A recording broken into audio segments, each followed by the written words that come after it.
Messy house? Here are some ideas to help you get through the clean house struggle.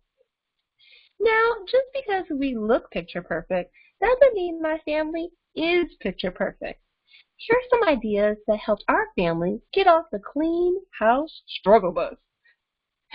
First of all, the term clean is relative, and for children, pretty abstract. They really don't know what clean actually looks like. So don't forget, your child or teen might have the same expectation of clean as you do. One of our strategies is to take a photo of your child's room after it's clean. Take the photo and actually post it on the wall. When your child's room gets messy again, and it will get messy again, tell your child to make the room look like the photo. This works for small children all the way up to teenagers. Otherwise, they will walk over garbage and swear their room is clean. Expand on the idea. Take a picture of the fridge or the mudroom or the closet so they have a clear understanding of what clean looks like. Here's another idea of making your expectations clear verbally, but also visually, outlining what each step looks like. Telling your child, for example in this picture, what tidy looks like is just the first step. They will need modeling, coaching, and constant reminders along the way for many years before they get good at cleaning. Make sure storage is easy to access and what is inside each container should be visible. At our house, I like using Ziploc bags or clear storage bins. And don't forget to recycle materials. Here are more ideas for storage. Now, keep in mind, not every option will work for you. So find what is easy for you to implement. Also, you don't have to organize every toy or every item today. Go bit by bit over time. To implement the Hot Wheels idea, keep in mind new Hot Wheels do not have metal bottoms. So you will need to hot glue small metal magnets to the bottom of Hot Wheels. Here's some more ideas. Now, don't be upset at yourself if you like an idea and you struggle with implementation. So for example, I love these great baskets with labels. And so I got the baskets, but I never got around to putting on the labels. It still works. I have large baskets in our family room, and the baskets still help to keep the toys off the floor and out of the way. So keep in mind, it can be helpful if you just implement part of an idea you like. Not every idea is the same, and not every idea is going to work. So here's some other examples of storage without labels, storage for the bathroom. Yes, the laundry room. Storage for all parts of your house. Now, here's another idea. Get a beanbag cover for stuffed animals.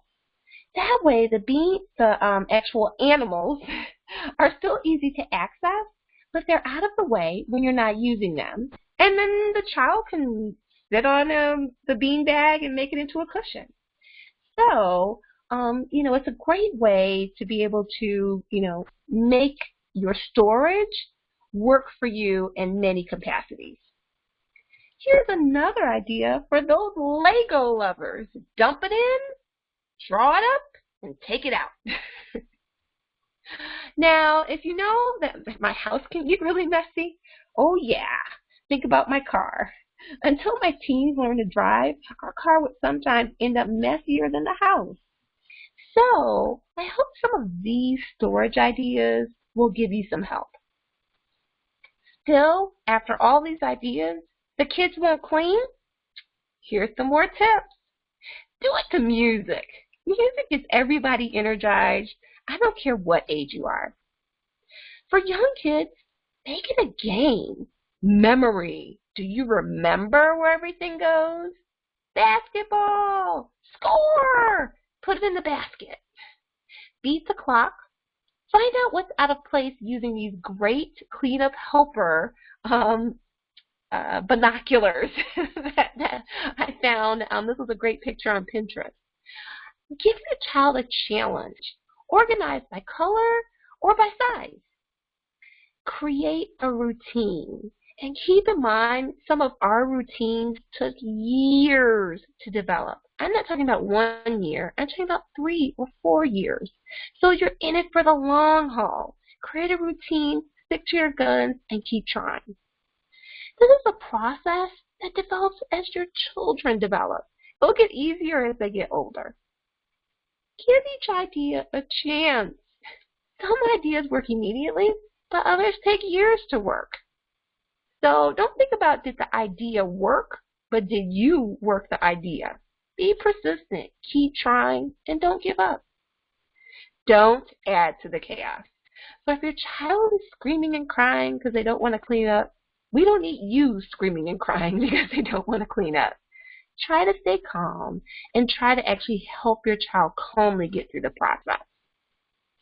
Don't expect perfection. So if your child doesn't clean something perfectly, it's okay. Also, don't be hard on yourself. What we found as parents is that sometimes some times of the year were more challenging than others.